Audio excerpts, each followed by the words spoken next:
Hello Gemini people, welcome to my channel the healing goddess Hindi. आज की reading exclusively आपके बारे में है और हम जानेंगे कैसा होगा आपका मई का महीना इन टर्म्स ऑफ लव। तो स्टार्ट करते हैं with the tarot cards, then we'll move on to the oracle cards and chits. तो कैसा होने वाला है जेमिनाई लोगों के लिए, जेमिनाई पीपल के लिए मई का महीना in terms of love. So एक कार्ड गिरा है, we have the hangman in reverse. So जब हैंगमैन इन रिवर्स का कार्ड आता है तो ये बताता है कि बहुत समय से आपने वेट किया होगा या आपके लाइफ में पॉज आया होगा, कोई ना कोई डिलेज़ आई होंगी और ये यूनिवर्सल डिलेज़ हैं, यानी कि ये यूनिवर्स की तरफ से डिलेज़ हैं आई मीन। एंड इन चीज़ों में आप कुछ नहीं कर सकते बिकॉज ये डिवाइनली गाइडेड होती हैं। तो जब हैंगमैन इस तरह आता है अपराइट तो ये बताता है कि आपकी लाइफ में पॉजेज़ हैं, लेकिन जब ये रिवर्स आता है तो ये बताता है कि अब आपकी लाइफ में आगे बढ़ने का समय आ गया है। Now you have a different perspective. जो भी चैलेंजेस, जो भी डिलेज आपकी लाइफ में आए, उन्होंने आपको एक डिफरेंट पर्सपेक्टिव दिया है, आपको एक विजडम अलग तरीके का दिया है and now you are ready to move forward. आप चीज़ों को करने का बहुत ही नया तरीका देख चुके हैं, एक्सपीरियंस कर चुके हैं, चीज़ों को बिल्कुल 360 डिग्रीज में आप देखते हैं, लेकिन आप काम लोगों की तरह ही करते हैं, यानी कि आपका काम करने का तरीका सेम है लेकिन नज़रिया बिल्कुल बदल चुका है। तो एक ये चेंजेस आपके लाइफ में आए हैं। और when it comes to love तो मुझे ये बताता है कि हो सकता है अब आप रिलेशनशिप्स को बहुत ही डिफरेंट तरीके से देखते हैं, या फिर आप अपने एग्जिस्टिंग रिलेशनशिप को, जिनके साथ आप कमिटेड हैं या मैरिड हैं, उनके साथ आप बहुत ही अलग तरीके से अब पेश आएंगे और एक नया आपको नज़रिया मिला है। और अगर आप सिंगल हैं तो आप डेटिंग को, रिलेशनशिप्स को या फिर एक पार्टनर को एक बहुत ही अलग तरीके से देखेंगे, बहुत ही ब्रॉडर माइंडसेट के साथ देखेंगे। ओके, बहुत सारे कार्ड्स आ गए हैं, I just take it back. Gemini people के लिए कैसा होने वाला है मई का महीना when it comes to love. I will take this card also back क्योंकि ये बस गिरे जा रहे हैं कार्ड्स। जेमिनाई पीपल के लिए मई मंथ कैसा होने वाला है when it comes to love. Two of cups in reverse आया है, ये ब्रेकअप को बताता है, मिसकम्युनिकेशन को बताता है। हो सकता है ये किसी प्रीवियस ब्रेकअप को दर्शा रहा हो, या फिर ये भी हो सकता है कुछ लोगों के लिए कि आपके पास एक नया नज़रिया आ गया है जिसकी वजह से अब आप अपने रिलेशनशिप को सस्टेन नहीं कर पाएंगे या फिर आप उन चीज़ों को अब कंटिन्यू नहीं कर पाएंगे। तो आपके लिए बोला जा रहा है कि येस, यहाँ पे भी वही चीज़ें आई हैं। Okay, so I am not sure if this is a new energy या फिर ये प्रीवियस एनर्जी है, बिकॉज यहाँ तो डेफिनेटली आपको एक न्यू पर्सपेक्टिव मिल रहा है, लेकिन ये दोनों कार्ड्स जो हैं ये बहुत ही एक नेगेटिव वुमेन दिखाता है इन टर्म्स ऑफ रिलेशनशिप्स। ये बताता है जहाँ पे एक रिलेशनशिप जहाँ पे इक्वल गिव एंड टेक नहीं है, और ये रिलेशनशिप, ये कार्ड जो है वो भी 2 and 3 नंबर का 3 ऑफ पेंटिकल्स इन रिवर्स बताता है, जहाँ ऐसा रिलेशनशिप जहाँ पे कोऑपरेशन नहीं है या फिर जहाँ पे एपैथी है टूवर्ड्स ईच अदर, एक दूसरे के साथ कोऑपरेट नहीं कर रहे हैं, एक दूसरे के साथ एक टीम बन के नहीं चल रहे हैं, यहाँ पे भी इक्वल गिव एंड टेक नहीं है। सो बेसिकली ये कार्ड्स बता रहे हैं, ये दोनों कार्ड्स, अगर ये आपकी प्रेजेंट सिचुएशन है तो आप समझ सकते हैं, और अगर ये बहुत पहले की भी एनर्जी है या पास्ट, रिसेंट पास्ट की एनर्जी है, तो भी ये एनर्जी आपकी लाइफ में अभी भी प्रेजेंट है। So you need to let go of this energy. तो ये दोनों कार्ड्स बताते हैं कि हो सकता है प्रीवियसली आपने एक ऐसे रिलेशनशिप में आप थे यहाँ पे, या फिर आपने ऐसा कोई रिलेशनशिप एक्सपीरियंस किया है जहाँ पे you people were not on the same page. हो सकता है आपने बहुत ज़्यादा गिव एंड गिव किया, वहाँ से आपको उतना रिसीव नहीं हुआ, तो इक्वल गिव एंड टेक नहीं था। यहाँ पे ब्रेकअप भी दर्शाया गया है, यहाँ पे भी वही बताया गया है कि एक टीम में ना होना, एक साथ कोऑपरेट ना करना और एक दूसरे की तरफ लैक ऑफ फीलिंग्स। जैसे कि यहाँ पे एक बहुत बड़ी इमारत बन रही है और एक इंसान कंस्ट्रक्ट कर रहा है, दो लोग जो हैं वो मैप दिखा रहे हैं, अपनी एडवाइस दे रहे हैं, साथ में काम कर रहे हैं, माइंड बॉडी एंड सोल साथ में हैं। तो यहाँ पे ये चीज़ें रिवर्स हैं, यानी कि ऐसा नहीं हो रहा है या नहीं हुआ था। So again with the night of wands energy, मुझे ऐसा लगता है कि बहुत जल्द आप एक ऐसे इंसान से मिलेंगे जो कि बहुत ही फ्रेश एनर्जी है, बहुत ही कॉन्फिडेंट सेक्सी एनर्जी है, बहुत ही चार्मिंग इंसान है ये। लेकिन इस कार्ड की एक और स्पेशलिटी ये होती है कि ये थोड़ी सी प्लेयर मेंटालिटी को दर्शाता है। तो यहाँ पे मुझे ऐसा लगता है कि हो सकता है प्रीवियसली आपने प्लेयर टाइप लोगों के साथ आपका मिलना जुलना रहा हो या फिर एक्सपीरियंस रहा हो, and that is why you both were not on the same page. अब आपके लाइफ में एक नया पर्सपेक्टिव आ रहा है, आपने हो सकता है बहुत ज़्यादा हीलिंग की हो, अपनी क्लेंजिंग की हो, प्योरिफिकेशन किया हो, जो भी आपने किया है, मेडिटेशन रेकी जो भी किया है, उसकी वजह से आपके लाइफ में एक नया चेंज आ रहा है। और अगर ये आपकी एनर्जी है तो आप अब बहुत ज़्यादा कॉन्फिडेंट हो रहे हैं, चार्मिंग, कैरिज्मेटिक हो रहे हैं। Now you are ready to go out there and meet people. However अगर अभी भी अगर आपको ऐसा कोई इंसान मिलता है जो कि बहुत जल्दी आपके लाइफ में आ रहा है, तो चांसेस हैं कि वो उतनी ही जल्दी आपके लाइफ से चला भी जाएगा। So be very careful about this person, क्योंकि ये इंसान जो है बहुत ही ज़्यादा एनर्जी के साथ आ रहा है और ये बहुत ही ज़्यादा मतलब शॉर्ट टर्म अफेयर्स को दर्शाता है कार्ड। तो हो सकता है ये इंसान एरीज, लियो, सैजिटेरियस हो, थोड़ी सेक्सुअल एनर्जी भी है यहाँ पे। So again you have to be careful. If you want to go head with it then no problem, लेकिन अगर आप एक बहुत ही लॉन्ग टर्म रिलेशनशिप ढूंढ रहे हैं, so this person might not be the best choice for you. Now let's सी कि ये इंसान आपकी लाइफ में आ रहा है या फिर यही इन तीनों चीज़ों की, ये जो 3 कार्ड्स हैं ये प्रीवियस एनर्जी को ही दर्शा रहे हैं। So below the deck we have 10 of wands in reverse. तो ये एक पास्ट एनर्जी को ही दर्शा रहा है, बिकॉज जो 10 ऑफ वॉन्ड्स का कार्ड है ये बताता है कि आप बहुत ज़्यादा बर्डन ले रहे थे, आप ही बहुत ज़्यादा एफर्ट डाल रहे थे इस रिलेशनशिप में और वहाँ से कुछ भी एफर्ट आ नहीं रहा था। You were not on the same page और आप बहुत दुखी हो रहे थे कि अब मैं क्या करूँ। सो अगेन आप बहुत ही कॉन्फिडेंट हो रहे हैं और ये जो बर्डन है अब आप डेलीगेट कर रहे हैं और आप जानते हैं कि आपको कितना गिव करना है। ये नहीं कि आप गिव इन गिव ही करते रहें, बैलेंस में आप सब कुछ कर रहे हैं और आपकी डेस्टिनेशन बहुत पास है। अब आपको बहुत जो लोड आपने उठाया हुआ है वो आपको उठा के चलने की ज़रूरत नहीं है। 10 नंबर का कार्ड बताता है कंप्लीशन को। सो ये टफ साइकिल आपके लिए एंड हो रही है, which is amazing. I am so happy for you guys. Now let's सी कि गॉडेस गाइडेंस क्या है जेमिनाई पीपल के लिए। Love guidance for the month of may for Gemini people from the goddesses.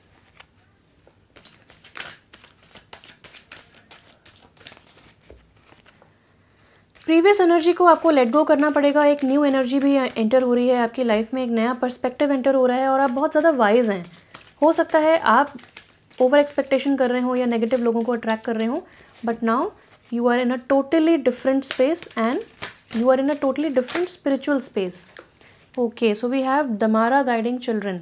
तो ये कार्ड भी बहुत ही चाइल्ड लाइक एनर्जी को बताता है। ये बताता है कि आपका जो नया पर्सपेक्टिव आया है लाइफ में उसने हेल्प किया है ताकि you can heal your inner child. तो ये कहता है guiding children, you are good at helping, counselling and healing children, use your skills to help children now. तो मे मंथ में अगर आपके बच्चे हैं ऑलरेडी तो उनके साथ जितना टाइम हो सकता है स्पेंड कीजिए। अगर आप सिंगल हैं या आपके पास बच्चे नहीं हैं इस वक्त, तो जितने हो सकता है आसपास के बच्चों के साथ आप बातचीत करें, टाइम स्पेंड करें। फिजिकली टाइम हो सकता है ना स्पेंड कर पाएँ because of the lockdown and other conditions, लेकिन आप लोगों से, बच्चों से स्पेशली बात कर सकते हैं। या फिर एक ब्रॉडर मैसेज मुझे ये आ रहा है कि जब आप लोगों से ऑन एडल्ट लोगों से भी जब आप बात करें या जो बड़े हो चुके हैं, बूढ़े हो चुके हैं, उनसे भी अगर आप बात करें तो टॉक इन सच वे जिस तरह उनका इनर चाइल्ड हील हो सके, उनका इनर जो बबलीनेस होता है, चुलबुलापन होता है, वो भी नर्चर हो सके। अभी बैकग्राउंड में भी आपको कुछ बच्चों की आवाज़ आ रही होगी, मेरे नेबर्स हैं वो। देन वी हैव येमेनिया golden opportunity, important doors are opening for you right now, walk through them. So again एक नए पर्सपेक्टिव के साथ एक नई अपॉर्चुनिटी भी आपके लिए आ रही है। तो हो सकता है कि लव में आपके डोर टू रोमांस खुल जाएं and you will meet someone. This person could already have children, या फिर आप इनसे at a child like level connect हो पाएंगे और आप दोनों का इनर चाइल्ड हील हो पाएगा। So new energy is definitely entering your life. Now let's see from the power of love oracle cards क्या गाइडेंस है आपके लिए for the month of May, Gemini people के लिए। Love guidance for the month of May. We have satisfaction and virtue. तो यहाँ पे बहुत ज़्यादा डिवाइनली गाइडेड प्लान्स की बात हो रही है। सेटिस्फैक्शन आपको बहुत ज़्यादा मिलने वाला है इन the month of may in your love life. Now below the deck भी देखते हैं present. You live in the moment and are able to bring forth the energy of love in your current circumstances। तो आप बहुत ज़्यादा, जैसा मैंने बताया, आपका पॉइंट ऑफ व्यू चेंज हो रहा है। तो आप प्रेजेंट मोमेंट में जीना सीख रहे हैं, पास्ट की एनर्जीज़ को आप लेट गो कर रहे हैं और इस तरह आपको बहुत सेटिस्फैक्शन मिल रहा है। You let the energy of love guide you to self approval. Now you do not need any other person's approval. ये जो पास्ट की प्लेयर वाली एनर्जी थी वो अब जा रही है, बर्डन आपके ऊपर से हट रहा है, टफ साइकिल एंड हो रही है और कार्मिक जो पार्टनर्स थे जो आपकी लाइफ में एक पॉइंट ऑफ टाइम के लिए ही आए थे, वो अब आपकी लाइफ से रिलीज़ हो रहे हैं। सो आप देखेंगे कि आपने पास्ट में बहुत सारे लोगों को रिलीज़ किया है, चाहे फ्रेंड्स हैं, चाहे फैमिली है, चाहे लव पार्टनर है, आपने बहुत सारे लोगों को अपनी लाइफ से रिलीज़ किया होगा because a very tough cycle was ending for you. और वो लोग आपकी लाइफ में एज अ चैप्टर थे, तो वो चैप्टर ख़त्म हो चुका है। Do not worry, new beginnings आ रही हैं, सेटिस्फैक्शन आ रहा है और सेल्फ अप्रूवल की आपको ज़रूरत है, किसी और के अप्रूवल की ज़रूरत नहीं है। So that others no longer define who you are. So आप एक नया पर्सपेक्टिव ला रहे हैं इवन अबाउट योर सेल्फ। यहाँ पे बहुत ही ज़्यादा सेल्फ सेटिस्फैक्शन की एनर्जी है, यानी कि अगर आपका प्रीवियसली रिलेशनशिप या रिलेशनशिप्स नहीं चल पाए, सो आप अपने आप को जज नहीं कर रहे हैं। ऐसा नहीं है कि आपके रिलेशनशिप्स पहले एक सर्टन पीरियड तक चले या फिर अगर आपको एक सर्टन पैटर्न देखने को मिला है तो मतलब वही आपकी रियलिटी है, ऐसा बिल्कुल भी नहीं है। आपका एक नज़रिया बहुत ज़्यादा चेंज हो चुका है लव को देखने का, एक पार्टनर को देखने का। और लव एग्जैक्टली होता क्या है, व्हाट इज़ ट्रू लव, उन चीज़ों को लेके, इन टॉपिक्स को लेके आपका नज़रिया बदल रहा है। और जो भी पास्ट के एक्सपीरियंसेस हैं, आप लोगों से अब अप्रूवल सीख नहीं करते हैं कि मैंने पास्ट में ऐसा किया, मुझे बताओ मैं क्या कर सकता हूँ नया, या क्या कर सकती हूँ नया, या फिर मुझ में कोई प्रॉब्लम तो नहीं है। No, nothing is wrong with you. Virtue का कार्ड कहता है you acknowledge your loving spiritual attributes that encourage others to grow. तो अब आप इतने नर्चरिंग इंसान बन चुके हैं, अब आप इतने लविंग इंसान बन चुके हैं कि now you are getting on with your life purpose. जो आपका लाइफ पर्पस है कि आप अपने या आसपास के या दूसरे बच्चों को भी आप हील करेंगे, हेल्प करेंगे, काउंसिल करेंगे। और ये बहुत ही ज़्यादा डिवाइनली गाइडेड मुझे चीज़ें लग रही हैं बिकॉज यहाँ पे भी डिवाइन की एनर्जी है, एंजल्स की एनर्जी है, और ये तो डेफिनेटली है ही। Some things are beyond your control. कुछ चीज़ें अगर नहीं वर्कआउट होती हैं, ब्रेकअप हो जाता है, पॉजेज आ जाते हैं, डिलेज आते हैं, so best is to just let go. और वर्च्यू का कार्ड भी यही बताता है कि आपके पास बहुत ज़्यादा स्पिरिचुअल एट्रीब्यूट्स हैं, स्पिरिचुअल साइकिक पावर्स हैं, आपके पास बहुत ज़्यादा नॉलेज है जो अब आप यूज़ करने वाले हैं लोगों को नर्चर करने के लिए, उनको ग्रो करने के लिए, हेल्प करने के लिए। Now let's see which phase you are entering in terms of love in the month of May 2021। Gemini people कौन से फेज में एंटर हो रहे हैं when it comes to love May month के लिए।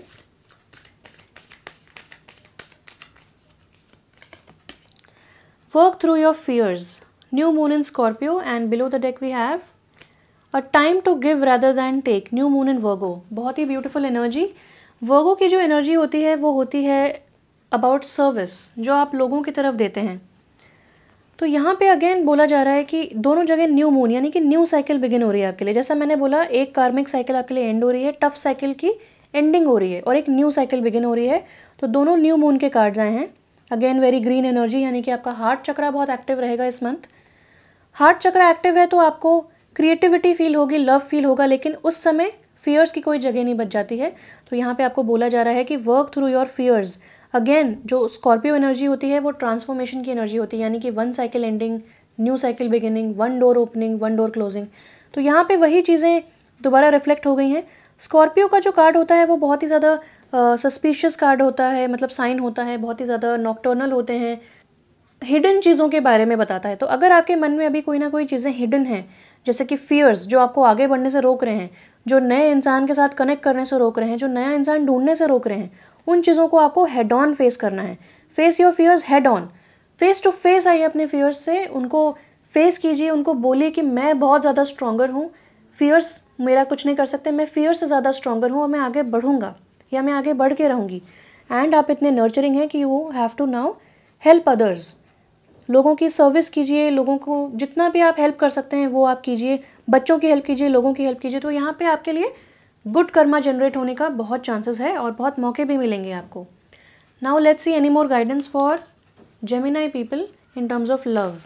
तो यहाँ पे एक बहुत ही ब्रॉड पर्सपेक्टिव लव का देखने को मिलता है, नॉट ओनली फिजिकल लव और रिलेशनशिप वाला love, it's all about giving love to everyone. Humanity के लिए आप क्या करना चाहते हैं वो आप सीख रहे हैं in the month of May. So यहाँ पे 2 कार्ड्स आए हैं, बिलो द डेक देख लेते हैं। We have the initiation, rite of passage, crossing the threshold. Wow, can you just see, यहाँ पे इतना डार्क कार्ड है, इतनी डार्कनेस है, यहाँ पे एक लाइट आई एंड सडनली आपको उस साइड, क्योंकि आप केव के अंदर थे या बहुत सारे वॉल्स के अंदर थे, यहाँ पे डार्क फेज को बता रहा है। तो ये समय है जहाँ पे आप बहुत ही डार्क फेज से निकल के लाइट की तरफ जा रहे हैं। और जो आप देख सकते हैं यहाँ पे जो लाइट वाला एरिया है वहाँ पे पानी है, पहाड़ हैं, कितना ब्यूटीफुल नज़ारा है। यानी कि आप डार्क फेज से हट के पॉजिटिविटी की तरफ जा रहे हैं। So it's a right of passage, crossing the threshold. अब आपने जो टफ साइकिल था, जो मैंने आपको स्टार्टिंग में बता दिया था, वही चीज़ यहाँ पे तीसरी बार आ गई ये बात कि ट्रांसफॉर्मेशन आप देख रहे हैं, एक डार्क फेज से आप लाइट की तरफ जा रहे हैं। So have all the positive thoughts, जितना हो सकता है आप पॉजिटिवली सोचें, और ये बहुत ही इंपॉर्टेंट पिवटल पॉइंट है आपके लिए। Then we have inner temple, wow, devotion, tune into the portal of your heart. तो मैंने बताया यहाँ पे हार्ट चक्रा की एनर्जी है, आपका हार्ट चक्रा ओपन हो रहा है। बेस्ट होगा कि आप मेडिटेट कीजिए, अपने इमोशंस के साथ आप कनेक्ट कीजिए, अपने इनर वॉइस के साथ कनेक्ट कीजिए। एंड जो भी आप करेंगे, चाहे वो करियर में कर रहे हैं, चाहे अपने पार्टनर के साथ आप बातचीत कर रहे हैं, उनके साथ आप इनिशिएट कर रहे हैं कॉन्वर्जेसन, या फिर बच्चों के साथ बात कर रहे हैं, एल्डर्स के साथ बात कर रहे हैं, किसी के साथ भी आप बात कर रहे हैं, आपको you have to come from a place of love. आपका जो अंदर एक सेक्रेड स्पेस है, जो आपका टेम्पल है, वो आपको बहुत ज़्यादा गाइड करने वाला है। And it is helping you immensely Gemini. आपको बहुत हेल्प मिलने वाली है कि आप अपने इनर टेम्पल के साथ कनेक्ट हो सकें, और वहाँ से जो गाइडेंस मिलेगी वो कभी गलत नहीं होगी। It will lead you to the right person, it will lead you to the right relationship. Then we have take a break, a life's work not a season, get off the treadmill. तो जैसा मैंने बताया, आप बहुत ज़्यादा भार लेके चल रहे हैं, बहुत ज़्यादा बर्डन्स हैं आपके ऊपर, लेकिन अब आप डेलीगेट करना उनको सीख रहे हैं। तो ये एक अच्छी एनर्जी की यहाँ पे बात हो जाती है। तो यहाँ पे भी वही बोला जा रहा है कि बहुत ज़्यादा आपने लोगों के लिए कर लिया है, बहुत ज़्यादा बर्डन्स उठा लिए हैं, टेक अ ब्रेक, अपने इनर टेम्पल के साथ कनेक्ट कीजिए, टेक अ ब्रेक, रिट्रीट पे जाइए, मेडिटेट कीजिए। उसके बाद जो गाइडेंस मिलती है आपको, आप लोगों की जितनी हेल्प हो सकता है कीजिए। नाउ लास्ट में let's see from the chits any more guidance for Gemini people in terms of love. हमें बहुत ही ब्रॉड पर्सपेक्टिव देखने को मिल रहा है आपकी लाइफ में। आप बहुत ऐसे एक्सपीरियंसेस देखेंगे जहाँ पे आपको बहुत ही ब्रॉड पर्सपेक्टिव से लव के बारे में आपको नॉलेज मिलेगी कि लव होता क्या है, कैसे मैं लव दूसरों को दे सकती हूँ। और यहाँ पे आ गया है write a love letter to yourself. तो खुद से भी प्यार कीजिए, टेक अ ब्रेक। लाइफ एक वर्क नहीं है, आप बहुत ज़्यादा वर्क कर रहे हैं बहुत पिछले दिनों से, आपको ब्रेक लेने की ज़रूरत है ताकि आप अपने आप को भी प्यार दे सकें। सबसे पहले अपने आप को प्यार दीजिए, और वही प्यार आप दूसरों को भी दे पाएंगे। नाउ वी हैव बहुत सारे chits, I will be happy to help you. Challenge yourself. तो आपके लिए सबसे बड़ा चैलेंज है कि आपको शांत कैसे बैठना है विदाउट डूइंग एनी वर्क। तो ये सबसे बड़ा चैलेंज है आपके लिए। तो आप शांत बैठिए, मेडिटेट कीजिए, this is your challenge, and challenge your self कि येस मैं कर सकता हूँ, मैं कर सकती हूँ। Just be happy. तो बेसिकली यहाँ पे कुछ है ही नहीं जिसमें आपको बुरा फील करने की ज़रूरत पड़े, या फिर कुछ सैड रिग्रेट्स फील करने की ज़रूरत पड़े। इट्स ओके, जो होता है अच्छे के लिए होता है। You have to realise this. और आपकी लाइफ में जो हुआ वो आपके बेहतर के लिए हुआ, आपके बेटरमेंट के लिए हुआ। So think of it that way. आपका पर्सपेक्टिव आप चेंज कीजिए खुद। Treasure your self. तो यहाँ पे बहुत ज़्यादा देखिए दो चीज़ें हैं। एक तो बहुत ही हायर पर्सपेक्टिव से आपको लव के बारे में समझ में आ रहा है, लोगों की हेल्प करने के लिए बोला जा रहा है। ऑल्सो आपको सेल्फ की एनर्जी बहुत ज़्यादा है यहाँ पे, self love, treasure your self. आप बहुत ही ज़्यादा इम्पॉर्टेंट हैं, आपकी वैल्यू बहुत ज़्यादा है। Realise your value, listen to your thoughts. तो मैं इसको यहाँ रखती हूँ क्योंकि आपके जो थाट्स हैं, जो चेंज पर्सपेक्टिव है, वो आपको बहुत हेल्प करने वाला है। सो आप अपने थाट्स को सुनिए और उनको पॉजिटिव करने की कोशिश कीजिए। Then we have don't be afraid to shine. तो आप अपने आप को अब रोके नहीं, आप अपने आप को टोके नहीं। Don't be self critical and don't be afraid to shine. I analyse. तो यहाँ पे वर्गो एनर्जी अगेन आ जाती है। वर्गो एनर्जी होती है बहुत ज़्यादा सेल्फ क्रिटिकल एनर्जी। आप बहुत ज़्यादा चूजी हो जाते हैं, पिकी हो जाते हैं, या फिर आप बहुत ज़्यादा नुक्ताचीनी करते हैं। ऑल्सो आई एनालाइज, यानी कि वर्गो की एनर्जी बहुत ही ज़्यादा हार्ड वर्किंग एनर्जी होती है। So again you have to take a break. आप जितना हो सकता है स्पिरिचुअली आप लोगों की हेल्प करें। If you don't want to stop, if you want to keep working, तो आप स्पिरिचुअली लोगों की हेल्प करें, वो आप वर्क कीजिए। ओह माय गॉड, इतना सारा एनालिसिस आ रहा है। I analyse and स्वॉट analysis. स्वॉट analysis होता है जब आप अपनी strengths, weakness, opportunities and threats को एनालाइज करते हैं। तो अगर आप लव के मामले में भी अगर आप इतना लॉजिकली सोचना चाहते हैं तो आप कर सकते हैं। अगेन यहाँ पे सेल्फ की एनर्जी है, तो I think self introspection is very very important, क्योंकि वर्गो की एनर्जी 2 बार रिपीट हुई है। तो वो हर्मिट की एनर्जी होती है, और हर्मिट की जो गाइडेंस होती है वो यही कहता है कि go within and find all the answers you are seeking. तो जो भी आंसर्स आप सीख कर रहे हैं आपको अंदर जाके मिलेंगे। Again the hangman in reverse भी वही बताता है कि आपका पर्सपेक्टिव चेंज होगा। आपका सबसे बड़ा प्रॉब्लम भी यही है कि आप अपना पर्सपेक्टिव चेंज करेंगे तो सब कुछ ठीक हो जाएगा। Perspective is the problem. तो पर्सपेक्टिव चेंज करना थोड़ा सा टफ हो सकता है, लेकिन इट्स नॉट इम्पॉसिबल, और जल्दी से किया जा भी सकता है। तो अगेन एनालाइज करने की कुछ चीज़ों को ज़रूरत है। पास्ट में कुछ चीज़ें वर्कआउट क्यों नहीं करी, हो सकता है आपने जस्ट किसी के साथ भी सेटल कर लिया, हो सकता है आपने अपने आप को ट्रेजर नहीं किया, हो सकता है आपने अपनी वैल्यू नहीं समझी। सो वो चीज़ें आप एनालाइज कीजिए। You are a winner. Wow, कितने एनकरेजिंग मैसेजेस आपको मिल रहे हैं स्पिरिट गाइड्स की तरफ से। आप एक विनर हैं। ट्रेजर योर सेल्फ, आप एक विनर हैं। And it's okay to start over. Beautiful. तो क्या हुआ अगर पहले कुछ चीज़ें वर्कआउट नहीं करी, अब तो स्टार्ट कर सकते हैं दोबारा से। तो ये आपकी गाइडेंस थी। बहुत ही अच्छा लगा मुझे आपकी रीडिंग करके जेमिनाइज। आपको मेरी रीडिंग कैसी लगी प्लीज़ कमेंट सेक्शन में बताइए। अगर आप जानना चाहते हैं कि आपका समर 2021 कैसा रहने वाला है, समर मंथ्स कैसे रहने वाले हैं, तो उसके ऊपर भी मैंने रीडिंग बनाई है। आप डिस्क्रिप्शन बॉक्स में या फिर ऊपर दिए हुए लिंक को क्लिक करके व्यू कर सकते हैं वो रीडिंग अपने लिए, अपने ज़ोडिएक साइन के लिए। Thank you so much for watching. Stay blessed and bye bye.